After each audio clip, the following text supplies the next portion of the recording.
Alright, now today I'm going to be removing the upper plenum on my 300ZX in a step to get to the cylinder head that is damaged from the timing belt jumping. Now, as you can see, I already have the front disassembled. I still have the belt on there because I did plan on compression testing it again, but at this point I don't see a reason to do it. I know that this side is firing and this side is not, so the head's going to have to come off. Now, the only thing I've removed, or the only things I've removed that you see here that you want to that you'll have to remove, because I've already removed them here, so you do not see them, but you will have to remove them, is your induction pipes right here, and then you'll also have to remove this throttle cable cover. It's right here, and mine's already removed, so I do not have to do that. But so what I'm going to start out with is, of course, like I said, remove those. Next thing you want to do is make sure you have no fuel pressure. If your car's been sitting for a while like mine has, residual pressure has probably been bled off, and by a while I mean this has been sitting here for weeks, so there's no pressure in there. What you can do is go over towards the battery, and there's a little fuse box and has a fuel pump fuse in it. You can pull that fuel pump fuse and then crank the engine over a little bit, and you'll bleed off any excess pressure that is still in the lines. But once you make sure pressure is bled off, you go ahead and get your Phillips and remove the clamps, the return and the feed lines to the fuel rail. And then there should be fasteners holding down. I got 10mm there, 10mm there, and I believe there's one back here, at least there should be, but I'm not really feeling one. And then once you do that, there's a few other, you can see the fuel rail curves around, and you're going to want to go ahead and remove the fuel pressure regulator right here and the fuel dampener, or not remove them, but unhook them from where they connect to the actual fuel rail, the one that actually bolts to the injectors go into. So we're going to go ahead and start out by removing, like I said, the induction pipes and bleeding out fuel pressure and removing the fuel rail.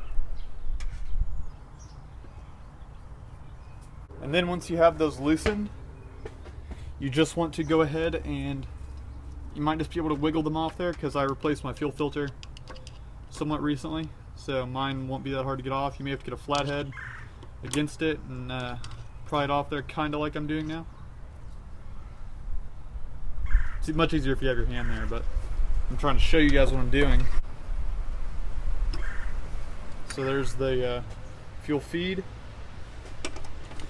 Now I'm going to get the fuel return line off.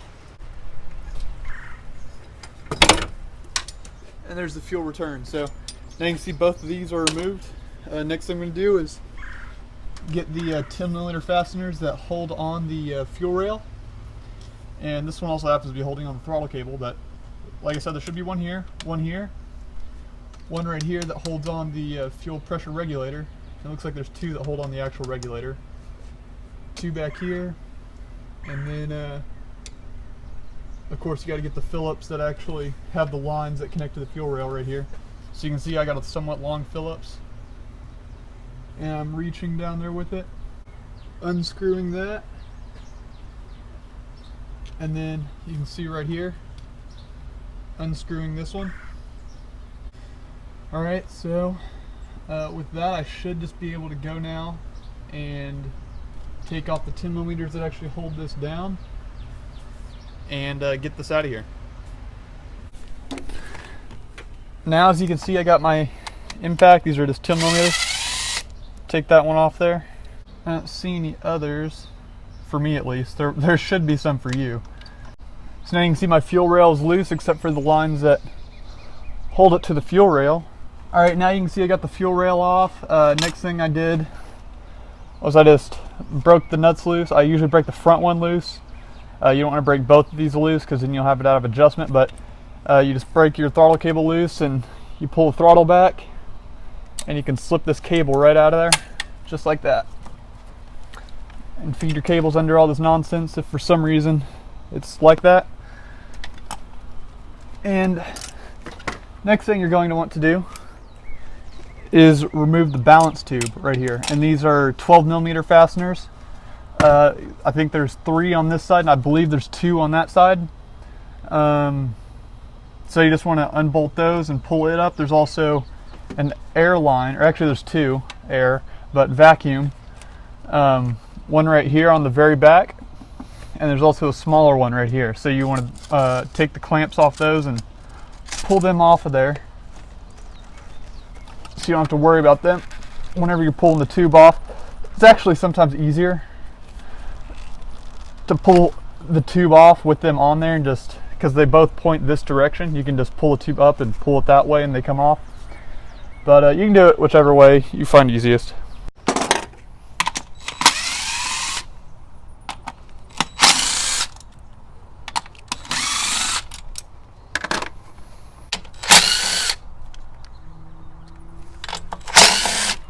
And once you have those nuts broken loose, you can just grab your tube,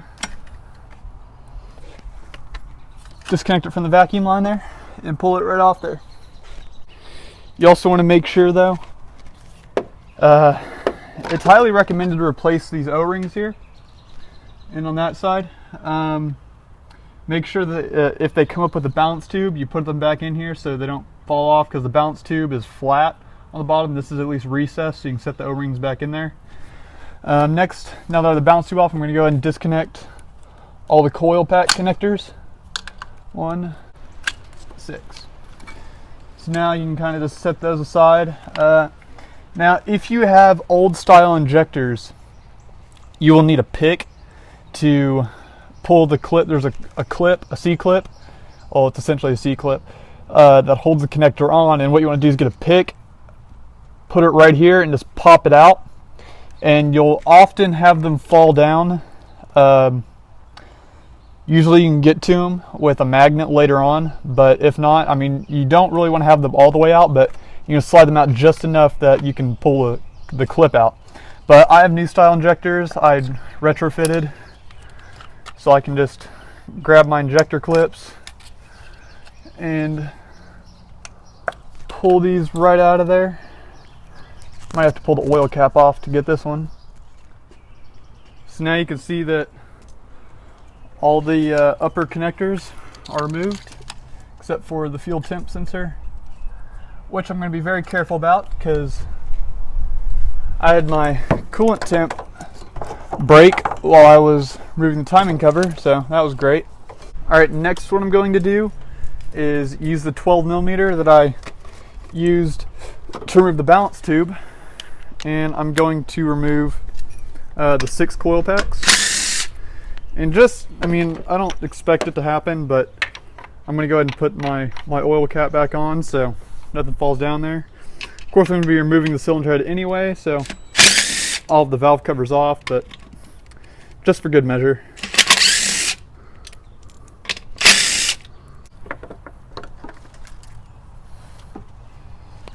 Next, what I'm going to do is use my pliers and disconnect the brake booster line.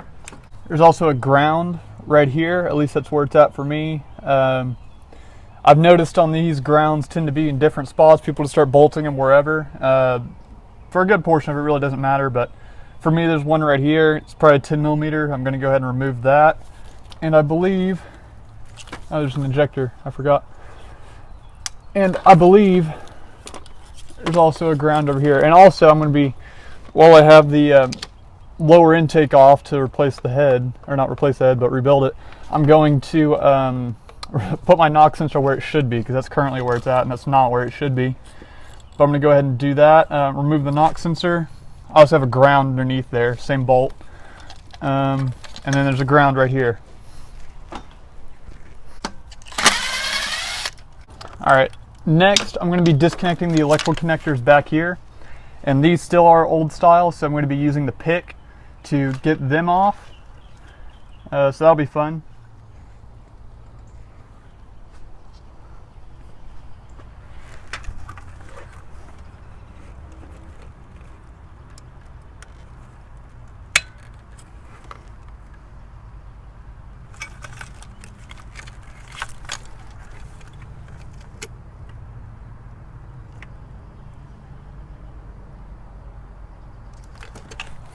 Now, I really put myself in a predicament with this back connector. I put it on in such a way that it's literally impossible to get off. Now to remove this clip right here has to slide back and block and not block this from sliding out from the clip. Now whenever I put this on, I put this clip on backwards, and what it did was make it to where it can only slide like that far. So it cannot come off there. What I'm going to do is go ahead and do everything else I need to do to remove the plenum and mess with it while it is while I can have the plenum moving around and get it a little bit further from the firewall and have a little bit more room to mess around with it. So at this point, I'm just going to set the harness up here, put it under the windshield wiper or something, hold it out of the way, and continue on with this. I don't need to remove the throttle body coolant lines anymore. Those are a pain. I guess what I will do is remove the idle air control, or is PCV actually? Yeah, PCV.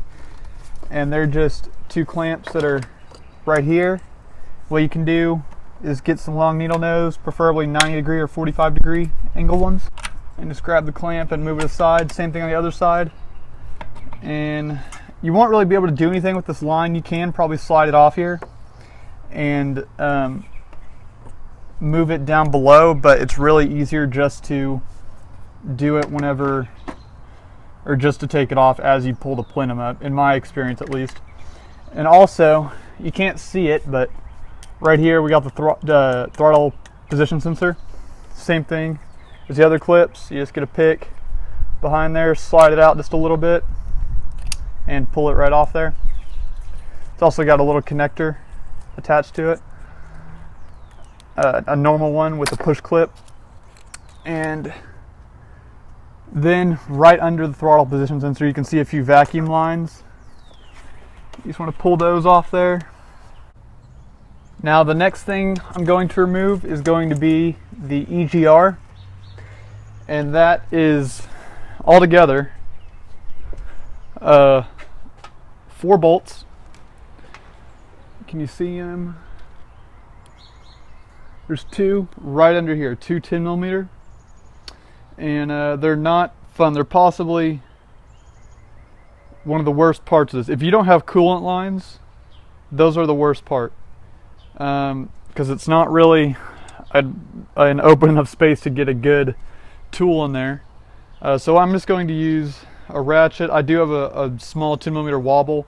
I'm going to use, first time I did this, I just used a stubby 10mm wrench, very similar to this one. I'm not going to put myself through that again, but I'm just showing you you can do it right here with this 10mm stubby wrench.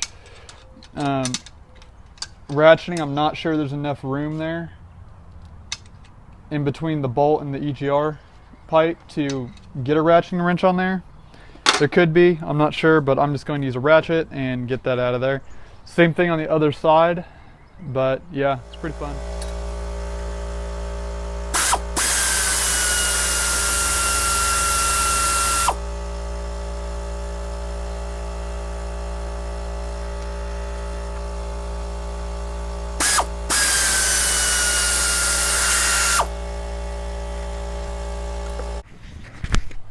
Now the next thing that I'm going to do is go ahead and remove the 12mm fasteners that hold the plenum on.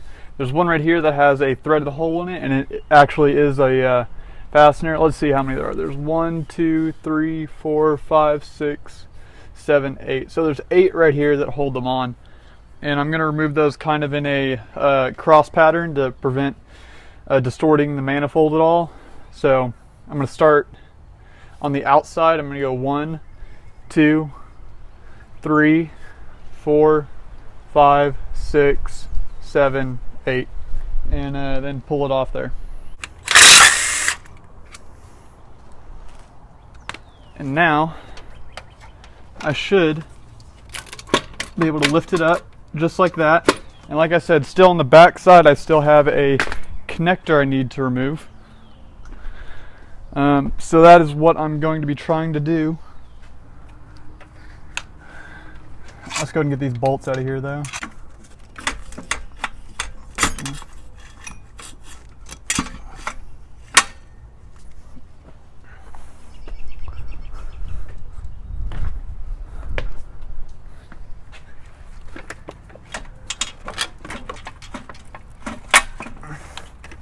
And right now I'm just fighting with the PCV hoses that I didn't take off. So now got this, and I can lift it up, take it off here, set it right there, so now I can have room to try to get this back connector off.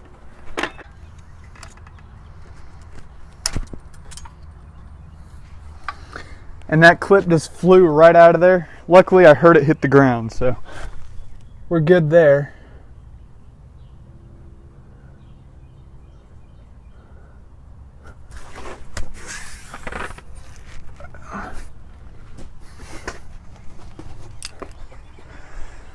So now, at this clip out, I'm gonna go ahead and put the metal clip back in it.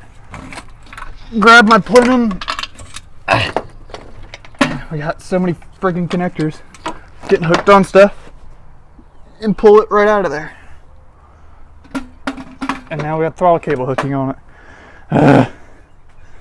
So much stuff. There we go. Okay. Now, grab this and pull it off here. So that's about it for removing the plenum. As I said, I already had the coolant lines back here bypassed, so it was a little bit easier for me than it may have been for you. There's actually one other bit that laying on some leaves over here, but there's also these right here.